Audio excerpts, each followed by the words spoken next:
بسم اللہ الرحمن الرحیم الحمد للہ رب العالمین وصلی اللہ وسلم علی نبینا محمد وعلی آلہ وصحبہ اجمعین اما بعد۔ ادارہ تربیت المعلمین کی جانب سے معتممین حضرات کے ذمہ داریوں اور ان کے حالات و احوال سے متعلق ہماری بات چیت چل رہی تھی، جس میں اہم ترین ذمہ داری جو اہل علم کے اوپر، اہل مدارس کے اوپر جو عائد ہوتی ہے وہ ہے مدرسے کے جتنے امور ہیں ان کو صحیح طریقے سے اور ان کی ضروریات کا خیال کرنا، اور اس سلسلے میں جو رقوم ہمارے جو ادارے ہیں ان میں آیا کرتے ہیں اس کے صحیح طریقے سے اپنے مصرف کے مطابق اور موافق اس کو خرچ کرنا۔ دیکھیں، یہ چندے کا معاملہ جس کے بارے میں ہم نے کچھ گفتگو کر لی تھی، آج کی ہماری گفتگو کا حاصل یہ ہے کہ اہل علم حضرات، خصوصیت کے ساتھ اچھے بڑے اہل علم حضرات کے جو کہ علماء کرام ایسے ہوں کہ جو کہ شیخ الحدیث یا محتمم یا اور دوسرے بڑے منصب پر فائز ہوں، تو ایسے حضرات کو چندہ ہرگز نہیں کرنا چاہیے۔ دیکھیے، یہ ایک ایسا منصب ہے اہل علم اور علماء کرام کا اور محتممین حضرات کا کہ اس سلسلے میں جتنے بھی حضرات ہوا کرتے ہیں ان کی اپنی ایک ذاتی شخصیت ہوا کرتی ہے، ان کا اپنا ایک وقار ہوا کرتا ہے، ان کی اپنا ایک رکھ رکھاؤ ہوتا ہے، اور اپنے منصب کا کوئی طور طریقہ ہوا کرتا ہے۔ تو اس طریقے سے اگر یہ حضرات کسی بھی امیر، کسی بھی امراء، یعنی ہر ایک جو امراء ہیں ان کے دروازوں پر اگر یہ جائیں گے اور وہاں جا کر یہ اپنے مدرسے کے لیے، اپنے اداروں کے لیے چندہ مانگیں گے، تو یہ اپنی شخصیت کو کھو بیٹھنا ہے۔ ان کی شخصیت جو ہے وہ ظاہر ہے کہ وہ اس کا تحمل نہیں کرتی کہ وہ اس انداز سے امراء کے دروازوں پر جائیں۔ اس سے جو ہے ان کا علمی وقار اور ان کی اپنی ذاتی جو شخصیت ہے وہ مجروح ہوتی ہے۔ انتہائی نامناسب بات ہے کہ ایسے بڑے بڑے حضرات صرف اور صرف چندے کرنے کے لیے اہل علم حضرات اور علماء کرام اور محتممین حضرات اور ایسے شیخ الحدیث حضرات کہ جو کہ اللہ نے جن کو ایک علمی اور عملی منصب کے اوپر، ایک عظیم منصب پر فائز کیا ہے، وہ اپنی ذاتی حیثیت کھو بیٹھتے ہیں۔ تو لہٰذا ایک تو ذاتی حیثیت پر اس طریقے سے اثر آتا ہے، اور دوسرے نمبر پر جو ان کا علمی وقار ہے اس کی حیثیت بھی کمزور ہوتی ہے۔ تو لہٰذا اس سلسلے میں کیا کرنا چاہیے؟ تو اس سلسلے میں پھر صحیح بات یہی ہے کہ مدرسے کی جانب سے، اپنے اداروں کی جانب سے کوئی ایسا معتبر ترین ایسی شخصیت کا انتخاب کرنا چاہیے جو اپنے ذاتی اور صفاتی لحاظ سے بہت ہی زیادہ انتہائی معتبر اور اطمینان بخش آدمی ہو، کہ جو کہ اپنے اس ادارے کو اپنا ادارہ سمجھتے ہوئے، اور وہ ظاہر ہے کہ مدرسے کے ہی جو اراکین ہیں کسی نہ کسی شعبے سے متعلق ہوں، انہی کا انتخاب ہونا چاہیے۔ یعنی ایسے شخص کا انتخاب نہیں کرنا چاہیے کہ جو کہ باہر سے ہوں، یعنی جن کا مدرسے سے کوئی تعلق نہ ہو، سارے سال ان کی کسی نہ کسی حیثیت سے محاسبی جو رقم کے لحاظ سے، اکاؤنٹ کے اعتبار سے جو کام کرنے والے حضرات ہوتے ہیں انہی کا انتخاب کر لیا جائے، اور وہ اپنے ذاتی حیثیت سے انتہائی قابل اطمینان ہوں، معتبر ترین شخصیت ہوں۔ ایسے شخص کا انتخاب کرنا چاہیے جو کہ مدرسے کے لحاظ سے بھی، اپنے دینی لحاظ سے بھی، اور اپنی ذاتی حیثیت سے بھی، اور اپنی امانت اور دیانت کے اعتبار سے بھی ہر طریقے سے کئی سالوں کے تجربات کے بعد ان کے اوپر اطمینان کیا گیا ہو۔ تو انشاءاللہ العزیز ایسی شخصیت کا انتخاب انشاءاللہ العزیز یہ ہمارے لیے کارآمد ہوگا، اور انشاءاللہ العزیز اس سلسلے میں ہمارا یہ جو کام ہے یہ رکے گا نہیں، انشاءاللہ آگے بڑھتا رہے گا۔ لیکن یہ چیز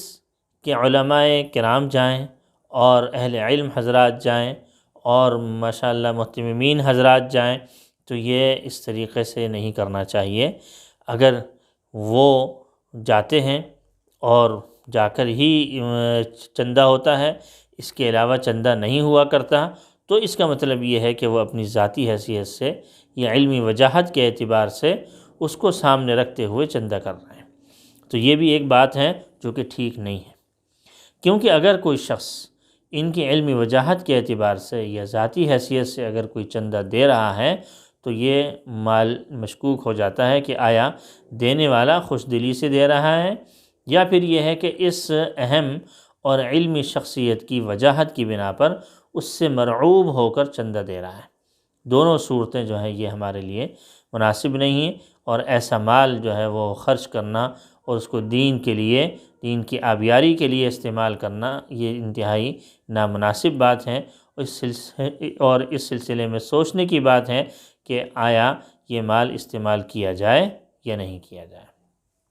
تو لہٰذا ایسا مال جو کہ اپنی ذاتی حیثیت کو سامنے رکھتے ہوئے یا علمی وجاہت کو سامنے رکھتے ہوئے اگر وہ مانگا جاتا ہے، تو ظاہر سی بات ہے وہ مال مشکوک جو ہے وہ ہو جاتا ہے۔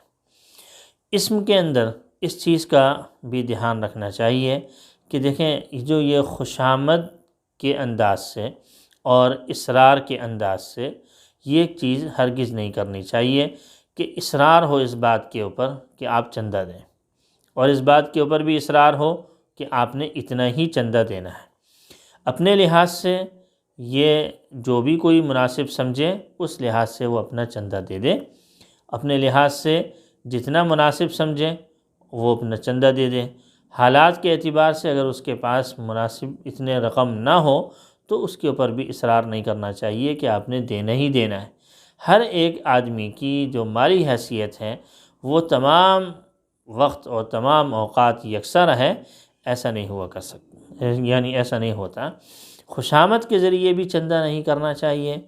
اور اصرار کے ساتھ چندہ نہیں کرنا چاہیے۔ تمام شرائط کا لحاظ رکھتے ہوئے چندہ رکھنا چاہیے، چندہ کرنا چاہیے۔ خدا نخواستہ ان دونوں صورتوں میں بھی وہی بات آ جاتی ہے کہ مال مشکوک ہو جاتا ہے، اور مال کے مشکوک ہونے سے پھر ہمیں اس بات میں تأمل ہوتا ہے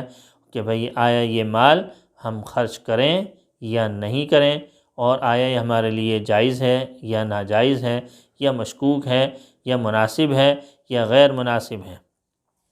بعض حالات تو واقعتاً ایسے دیکھنے میں آتے ہیں کہ جس میں ہم اس بات کے لیے یعنی مزید کسی غور و فکر کی ضرورت نہیں ہوتی کہ یہ چیز اور یہ طریقہ کار جائز ہی نہیں ہے، اور اس کا حاصل شدہ جو مال ہے وہ بھی کسی طریقے سے بھی جائز نہیں۔ ایسی چیزیں اور ایسے مالی امور کہ جو کہ مشکوک مال سے ہوں یا ناجائز مال سے ہوں، ظاہر سی بات ہے کہ علم دین کی خدمت اس چیز سے نہیں کرنی چاہیے۔ ہمارے ہاں جس طریقے سے بھی کوئی بھی مال اپنی ذاتی حیثیت سے بھی آدمی خرچ کرتا ہے، اس کو حاصل کرتا ہے، تو اس میں کے اندر بے برکتی اور اس کی نحوست اپنے اعتبار سے بھی وہ یعنی سامنے آتی ہے، اور اگر اپنے ادارے کے لیے بھی وہ ایسے مشکوک مال استعمال کرتا ہے، ناجائز مال استعمال کرتا ہے، تو پھر اس کے لیے بھی یہ دونوں باتیں سامنے آتی ہیں۔ اس سلسلے میں جیسے میں نے عرض کیا کہ تمام شرائط کا لحاظ رکھتے ہوئے اور تمام اسباب کو سامنے رکھتے ہوئے اور ہر طریقے کا جو علمی لحاظ سے ہو یا شخصی لحاظ سے ہو، ہر اعتبار سے تمام امور کو سامنے رکھتے ہوئے چندے کو لینا چاہیے۔ کوئی انتہائی معتبر آدمی اس کام کے لیے متعین کر لیں کہ جو کہ اس کام کو بخوبی انجام دے سکیں، انتہائی معتبر ہو، انتہائی اطمینان بخش ہو۔ ظاہر سی بات ہے کہ یہ اہل علم حضرات ہیں، یہ مہتممین حضرات ہیں، اور یہ جو ہے وہ شیخ الحدیث کے منصب پر فائز ہیں، اور یہ اور ماشاءاللہ اور اچھے منصب پر فائز ہیں، اور یہ علماء کرام ہیں، یہ امت کے مقتدیٰ ہیں، ان کے لیے یہ ہرگز زیب نہیں دیتا کہ وہ لوگوں کے پاس جا کر چندہ مانگیں، بلکہ ان کے لیے ان کے علمی وقار کو تو یہ بات زیب دیتی ہے کہ وہ رقم لوگ جو ہیں وہ رقم ان لوگوں کے پاس آئیں اور ان کی خدمت میں پیش کریں، وہ رقم جمع کریں، نہیں جمع کر سکتے اپنے اپنے طور سے لے کے آئیں تو وہ علماء کرام کے پاس آئیں، معتممین حضرات کے پاس آئیں، استقبالیہ ہو، یہ جو شعبہ محاسبی ہوتا ہے وہاں آئیں اور ان کے اندر اپنی رقم کو پیش کریں، اپنے چندے کو پیش کریں۔ یہ ان کے لیے ایک ضروری چیز ہونی چاہیے، نہ یہ کہ علماء کرام جا کر لوگوں کے اور جو امراء ہیں ان کے دروازوں کو کھٹکھٹائیں۔ یہ ہرگز یہ چیز زیب نہیں دیتی، یہ علم اور اہل علم کا وقار کو انتہائی مجروح کر دیتی ہے اور ضعیف ترین بات کے اوپر یہ بات انتہائی کمزور بنا دیتی ہے انسان کی شخصیت کو بھی اور انسان کی علم کی وجاہت کو بھی۔ اور ظاہر سی بات ہے اب اس سلسلے میں کیا طریقہ کار ہونا چاہیے، کیا نہیں ہونا چاہیے اور کیا مناسب انسان کا انتخاب ہونا چاہیے، جیسے میں نے عرض کیا اس طریقے سے بھی دیکھا جائے اور تجربات کے بعد بھی ظاہر ہے کہ اس کے ساتھ اطمینان پھر بھی نہیں ہوا کرتا۔ انتہائی سالوں کے ایکسپیرینس کے بعد بھی اگر کوئی شخص ہے تو اس کے اوپر بھی کڑی نگرانی ہونی چاہیے، ہر طریقے کا اطمینان ہونا چاہیے۔ جو مدرسے کے جو امور ہیں جہاں ہم نے ہر چیز کے اندر احتیاط کرنی ہے، وہاں ایسے معتبر شخص کے انتخاب میں بھی انتہائی احتیاط کے ساتھ کام کرنا ہے، اور بدلتے ہوئے جیسے دنیا کے حالات ہیں، انسان کے اپنے شخصی حالات ہیں اور چندہ دینے والوں کے حالات ہیں اور انسان کے اور اہل مدارس کے حالات ہیں، تمام باتوں کو سوچتے سمجھتے ہوئے کسی مناسب طریقے کو اختیار کرنا چاہیے اور تمام چیزوں کو سوچتے ہوئے کسی مناسب آدمی کو انتخاب کرنا چاہیے، ورنہ اور یہ نہیں ہونا چاہیے کہ لوگوں کے دروازوں پر اہل علم حضرات وہاں جائیں اور وہاں جا کر ان کے دروازوں پر جا کر اور ان سے چندے کو مانگیں۔ اللہ جل شانہ عمل کی توفیق عطا فرمائے۔ وآخر دعوانا ان الحمد للہ رب العالمین۔